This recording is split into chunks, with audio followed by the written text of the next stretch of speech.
Vivendo no Mundo Espiritual. Psicografado por Vera Lúcia Marinzec de Carvalho. Ditado pelo Espírito Patrícia. Capítulo 18. A palestra e a Feira do Livro Espírita. Alegrei-me imensamente quando fomos ao centro espírita em que meu pai trabalha.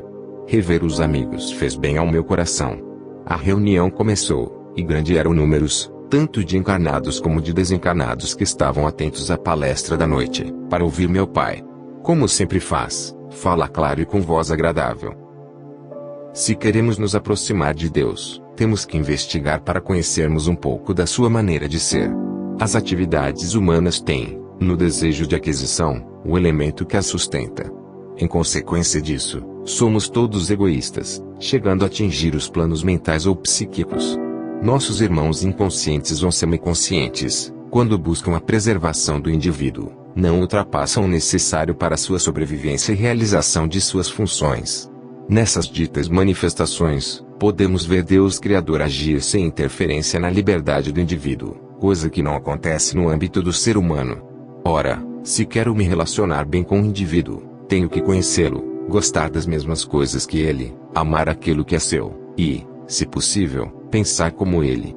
Porque as flores são belas e perfumadas.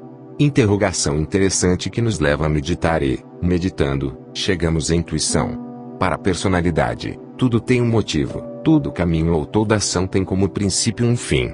Não concebemos agir sem um fim pessoal, vivemos presos à atividade da mente, arquivo do passado coletivo e particular, por isso não percebemos que a ação cósmica não tem necessidade de chegar a lugar, ganho, ou fim nenhum. Muitos dirão que as flores são belas e perfumadas porque Deus quis embelezar e perfumar o ambiente e a vida dos homens. Que pretensão! A beleza, a pureza e o perfume da inocente flor enfeitam a existência também do revoltado, do gozador, do egoísta, do desumano que é capaz de se opor ao Criador, que o sustenta em todas as suas necessidades. Ademais, para o Pai, que realmente ama, aspectos externos não alteram a sua maneira de amar. Ele ama todas as suas manifestações, porque elas fazem parte dele. Na verdade é ele mesmo, pois fora dele nada existe. Não foi por causa do homem que Deus criou as flores. Para elas, por que motivo existe, então, tanto perfume e beleza? Nenhum. São o que são, pela sua própria natureza interior, não importa que a vejam ou não. Que estejam num jardim entre os homens ou na mata onde ninguém as veja. Não importa onde nascem, serão sempre a manifestação de agradável beleza. Da mesma forma devem ser os homens, só que com uma diferença: o que a flor é por inocência, deve ser o homem por sapiência. Tem o homem liberdade para ser a mais bela manifestação do Eterno. Muitos são contra, e é o que com a maioria acontece. Outros, livres e conscientes da divindade, se integram a ele, passando a refletir o Eterno, saturando a terra de luz, beleza, perfume, e, acima de tudo, do amor incondicional que tudo envolve no seu carinho protetor. E as violetas? Teriam elas inveja das rosas ou desejariam um dia vir a ser rosas? Não. As violetas estão felizes em ser o que são, felizes por serem manifestações do Criador, sem pretender nenhuma justiça por parte daquele que tudo é, pois tudo que elas são a ele pertence, e delas mesmo nada possuem. O homem bom deve ser bom, porque esta é a sua natureza, e não para receber prêmios e louvores. Não importa se os outros verão ou não a sua bondade. Deve ser como as flores, que não escolhem lugar nem pedem reconhecimento para ser o que de fato são. Devemos imitar as flores, cuja alegria e felicidade está na atitude permanente de refletir o belo, o perfumado, o imponderável. O nosso paraíso não está no além, nem no aquém, está dentro de nós mesmos. Que bonita palestra, exclamou Ivo. Deve se orgulhar do seu pai, hein, Patrícia? Disse sorrindo James. Somente sorri. Sim, sentia-me feliz e encabulada com os elogios dos companheiros à bonita palestra de meu pai. No final, uma chuva fina de fluidos salutares encheu o ambiente, saturando-nos de energias. Chorei de emoção. Amo meus pais, e vê-los estudando, trabalhando no bem, alegra-me muito. Saber que estão em comunhão com o Pai é felicidade para mim. A reunião acabou com grande proveito. Ficamos ali por momentos a conversar. Maurício me abraçou carinhosamente. E então, Como vai, minha menina? Encantada com o curso, respondi. Voltamos à colônia onde passamos algumas horas livres. Aproveitei para escrever o que ouvi, o que aprendi no curso, e para ler um pouquinho. Na manhã seguinte, fomos visitar diversas bancas do livro espírita e livrarias espíritas. Que gostoso! Estar entre livros bons é sempre prazeroso. As bancas e livrarias espíritas são guardadas 24 horas por dia, explicou Raimundo. Quando o livro espírita começou a sobressair, a educar e a ensinar, as trevas começaram a atacar. Assim, tivemos que nos defender. O trabalhador ou trabalhadores não só exercem a função de vigia, mas orientam, pela intuição, vendedores e compradores, limpam o ambiente. Se receber um ataque de uma falange, de um grupo grande, o que o trabalhador faz? Indagou Lauro. Quase sempre, respondeu Raimundo, esses ataques são previstos, e equipes que trabalham nos centros espíritas vêm para cá. Se não foi possível saber antes, ao ser cercado, o trabalhador aciona um alarme e em segundos recebe ajuda. Eles são os anjos dos livros, disse Zé, bem-humorado. Dali fomos visitar uma feira do livro espírita. 5 encanados trabalham para organizá-las. O trabalho dos desencanados não é pouco.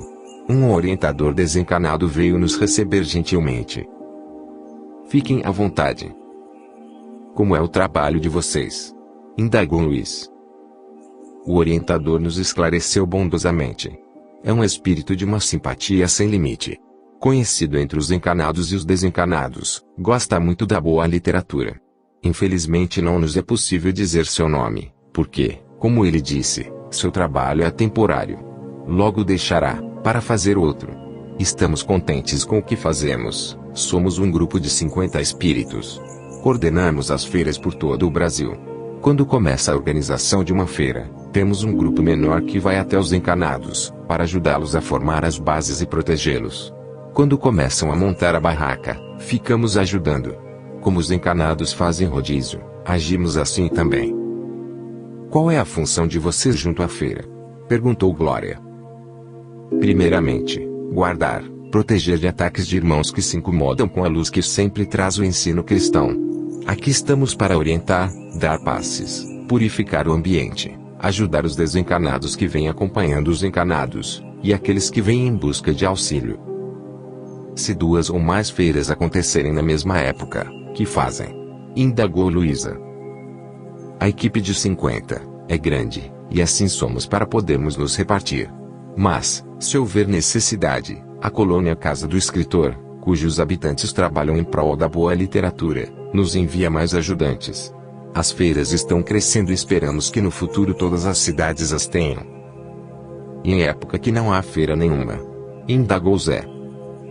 Não ficamos à toa, estamos sempre ajudando pessoas que de alguma forma lidam com jornais espíritas e suas editoras, e incentivando pessoas a ler, etc. Que trabalho bonito, exclamei. Todos os trabalhadores que estão aqui fazem parte da equipe? Rosália perguntou. Não, temos equipe da cidade que nos ajuda, que vem se unir a nós numa tarefa coletiva e agradável. Em cada cidade em que acontece a feira do livro espírita, os trabalhadores do local se organizam para um trabalho extra de ajuda aos encanados. Também fazem plantão? Indagou Hilda. Sim, para que todos participem e também porque muitos entre nós têm outros trabalhos junto à literatura espírita. Olhamos os livros, encantados. Os encarnados que desejarem dispõem de lindas obras que orientam, consolam e esclarecem, falou Dona Isaura. Ficamos horas observando. Ora os trabalhadores intuíam os vendedores, ora auxiliavam os compradores e os visitantes. Muitos desencanados lá iam, ora acompanhando o encanado, ora curiosos. Como o plantonista encarnado se dirige ao visitante, o trabalhador se dirige educadamente ao desencanado, e um diálogo acontece. Quase sempre o desencanado é levado para um socorro ou para um dos centros espíritas da cidade para orientação. Vista de longe, a feira é um ponto luminoso, para onde os sofredores vão em busca de auxílio. Já tivemos uma forma estranha de ataque, disse-nos um trabalhador. Os moradores do umbral reuniram um grande grupo de espíritos que por lá vagavam, sofriam, e os trouxeram até nós, esperando que bagunçassem o local.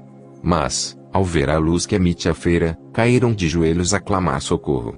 O orientador lhes dirigiu a palavra, explicando-lhes sua situação de desencarnados e carentes de ajuda, orou com eles. Foram todos socorridos sem problemas. Desde então não fizeram mais este tipo de afronta. Vimos um grupo pequeno de irmãos do umbral observando a feira de longe. Que farão, se eles se aproximarem? Indagou Cida ao orientador. Vamos conversar com eles, sempre recebemos bem qualquer visitante. Se nos atacarem, os lançaraios funcionarão. Se o ataque é em maior números, imediatamente os trabalhadores do bem, da cidade, vêm em nosso auxílio e a barraca é cercada por milhares de auxiliares. Muito interessante, disse Marcela. Há muitos ataques. Nas primeiras feiras houve mais, agora quase não tem havido. Estão preferindo desanimar os organizadores encarnados. Mas o espírito é teimoso e, quando se trata de fazer o bem, de realizar a feira, muitos resistem firmes com nosso incentivo.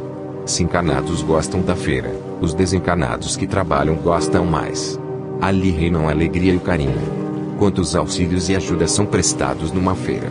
E o mais importante, quantos livros bons circulando e ensinando? Voltamos entusiasmados. A aula de conclusão foi só de conversas. Todos nós adoramos visitar os centros espíritas, as livrarias, as bancas e, principalmente, a Feira do Livro Espírita.